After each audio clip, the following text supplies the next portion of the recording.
Hello दोस्तों, कैसे हैं आप सभी। उम्मीद करते हो आप सभी अच्छे होंगे। मैं दीपा गोस्वामी आप सभी का मोनिका अकेडमी में स्वागत करती हूँ। दोस्तों, हम हिंदी साहित्य में एमसीक्यू कर रहे हैं, तो आज हम इसी एमसीक्यू को आगे कंटिन्यू रखते हैं। ठीक है, तो चलिए क्लास स्टार्ट करते हैं। आज का पहला क्वेश्चन देखिए, कबीर का निधन कहाँ हुआ था। जो कबीरदास थे उनकी मृत्यु कहाँ हुई थी। चित्रकूट, अयोध्या, मगहर, काशी।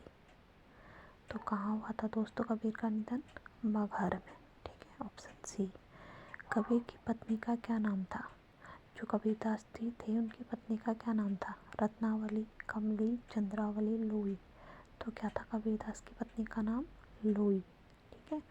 रैदास किसके गुरु थे। अगला क्वेश्चन है हमारा, रैदास किसके गुरु थे। नानक देव, सहजोबाई, मीराबाई, दादो। रैदास किसके गुरु थे। मीराबाई के। रैदास की पत्नी का क्या नाम था। लोना, कमली, लोई, रत्ना। क्या था रैदास की पत्नी का नाम। लोना। ठीक है। अगला देखिए, प्रभु जी तुम चंदन हम पानी पंक्ति किस संत कवि की है।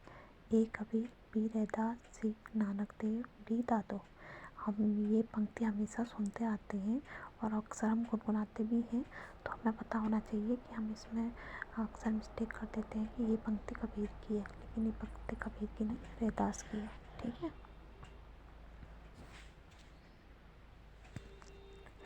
अब अगला क्वेश्चन देखिए, गुरु नानक ने किस धर्म का प्रवर्तन किया था। हम सभी जानते हैं कि गुरु नानक ने सिख धर्म का प्रवर्तन किया था। ठीक है। अगला देखिए, गुरु नानक देव का जन्म स्थान किस नाम से प्रसिद्ध है। ए नानक तेरा नानक तीर्थ, बी ननकाना साहब, सी गुरु तीर्थ, डी ननकाना सरोवर। तो गुरु नानक देव का जो जन्म स्थान हो किससे सब प्रसिद्ध है। ननकाना साहब। ठीक है। अगला देखिए, गुरु नानक की शिक्षाएं संकलित है। ए गुरु ग्रंथ साहब में, बी कुरान में, सी त्रिपिटक में, डी धम्मपद में। गुरु नानक की शिक्षाएं संकलित है ए गुरु ग्रंथ साहब में। अगला देखिए, गुरु नानक देव की रचनाएं किस ग्रंथ में संकलित है। ए नानक ग्रंथावली, बी नानक रचनावली, सी ग्रंथ साहिबा, डी गुरु साहिबा। तो किस में संकलित है।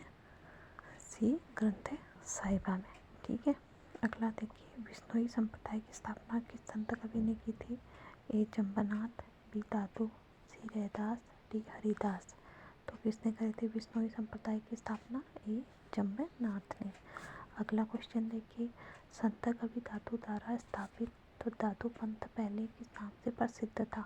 ए दादू संप्रदाय, बी निर्गुण्य संप्रदाय, सी परब्रह्म संप्रदाय, डी अलग संप्रदाय। किस नाम से प्रसिद्ध था। परब्रह्म संप्रदाय। निम्नलिखित में कौन दादू के शिष्य थे। ए रज्जब, बी सुंदरदास, सी उपयुक्त दोनों, डी इनमें से कोई नहीं। तो दादू के शिष्य उपयुक्त दोनों थे, रज्जब और सुंदरदास। अगला देखिए, निरंजनी संप्रदाय के प्रवर्तक हैं। ए दादू, बी सुंदरदास, सी गरीबदास, डी हरिदास निरंजनी। तो निरंजन संप्रदाय के प्रवर्तक कौन है। हरिदास निरंजनी। अगला देखिए, किस संत कवि का जन्म अकबर के समय में और निधन औरंगजेब के शासनकाल में हुआ। ए रैदास, बी सुंदरदास, सी दादू, डी मूलकदास। तो किस संत का हुआ था। मूलकदास। ठीक है। अगला देखिए, किस संत कवि ने परिष्कृत ब्रज भाषा में रचनाएं लिखी। ए सुंदरदास, बी रज्जब, सी मूलकदास, डी दादू। तो किस संत कवि ने लिखी। सुंदरदास ने। ठीक है। संत रज्जब कवि का वास्तविक नाम है। ए रज्जब दयाल, बी रज्जब अली खां, सी उस्मान अली, डी रहमान अली। तो कौन है। रज्जब अली खां। ठीक है। अगला देखिए, नानक देव की रचनाओं का संकलन किसने किया था। ए गुरु नानक, गुरु गोविंद सिंह, गुरु अर्जुन देव, गुरु अंगद, किसी ने नहीं। तो नानक की रचनाओं का संकलन किसने किया था। गुरु अंगद ने। ये क्वेश्चन आता है एग्जाम में। सुंदर विलास के रचनाकार है। ए रैदास, बी दादू, सी मूलकदास, डी सुंदरदास। तो कौन है सुंदर विलास के रचनाकार। सुंदरदास। हरणे वाणी किस संत कवि की रचनाओं का संकलन है। ए दादू, बी नानक देव, सी रैदास, डी सुंदरदास। तो किस संत कवि की रचनाओं का संकलन है। हरणे वाणी, दादू। तो ये तो थे हमारे निर्गुण संत कवि। अब देखते हैं हम सगुण भक्ति काव्य के कुछ प्रश्न है। ठीक है। अवतारवाद का समर्थन किया था। ए कबीर ने, बी जयसी ने, सी वैष्णव कवियों ने, डी किसी ने नहीं। तो किसने किया था अवतारवाद बात का समर्थन वैष्णव कवियों ने।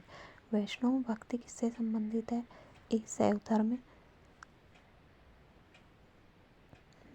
बी अद्वैतवाद, सी भागवत धर्म, डी एकेश्वरवाद। तो वैष्णव भक्ति किससे संबंधित है? भागवत धर्म से। ठीक है, आगे देखिए वैष्णव भक्ति के मत प्रचार में किसका योगदान है? ए रामानुजाचार्य, बी विष्णु स्वामी, सी वल्लभाचार्य, डी ये सभी। तो किसका है? ये सभी है। हिंदी राम भक्ति काव्य धारा के प्रवर्तक हैं ए रामानंद, बी तुलसीदास, सी रामानुजाचार्य, डी स्वामीदास। स्वामी रामदास। तो राम भक्ति काव्य धारा के प्रवर्तक कौन है? रामानंद। अगला देखिए तुलसीदास द्वारा राम भक्ति काव्य धारा के प्रमुख कवि कौन है और उनकी निम्नलिखित में उनकी कौन सी रचना नहीं है? ठीक है, ए रामाज्ञा प्रश्न, बी रामचरितमानस, सी विनय पत्रिका, डी रामायण। क्या है ये इन रामायण क्या है? तुलसीदास द्वारा रचित नहीं है। किसके द्वारा है? वाल्मीकि के द्वारा। और रामाज्ञा प्रश्न, रामचरितमानस, विनय पत्रिका, रामलाला लक्ष्मण, कवितावली, गीतावली, ऐसी कई रचनाएं हैं जो किसके द्वारा लिखी गई है? तुलसीदास के द्वारा लिखी गई है। ठीक है, तुलसी की माता का नाम क्या था? ए तारा, बी हुलसी, सी श्यामा, डी जानकी। तुलसीदास की माता का नाम क्या था? हुलसी। ठीक है, तुलसी के जीवन मृत संबंध में कौन सा कथन असत्य है? तुलसी का जन्म संवत 1589 को हुआ था। बी इनके पिता का नाम आत्माराम दुबे था। सी इनके बचपन का नाम रामबुला था। डी वैराग्य और भक्ति की प्रेरणा इन्हें अपने पिता से मिली थी। इनमें असत्य बताना है तो दोस्तों इसमें असत्य हमारा क्या है? डी वैराग्य और भक्ति की प्रेरणा इन्हें अपने पिता से मिली थी। जी नहीं, इन्हें वैराग्य और भक्ति की प्रेरणा मिली थी अपनी पत्नी से। जब ये आपको मैंने बताया भी था, जब इनकी पत्नी मायके गई थी तो पीछे पीछे उनके मायके चले गए थे। तो इनकी पत्नी ने इनको बोला था कि आप जितना प्यार इस मांस के शरीर से करते हैं उतना प्यार अगर आप प्रभु भक्ति में करते तो आप मतलब ऐसी व्यंग भरी बातें उनसे कही थी जिससे उनका क्या हुआ? गृहस्थ जीवन से मन भर गया और उन्हें क्या कर लिया? वैराग्य धारण कर लिया। ठीक है, और तुलसी का जन्म संवत 1589 में हुआ था, ये भी सही है। इनके पिता का नाम आत्माराम दुबे था, ये भी सही है। इनके बचपन का नाम रामबुला था, ये अक्सर आता है कि तुलसी के बचपन का नाम क्या था।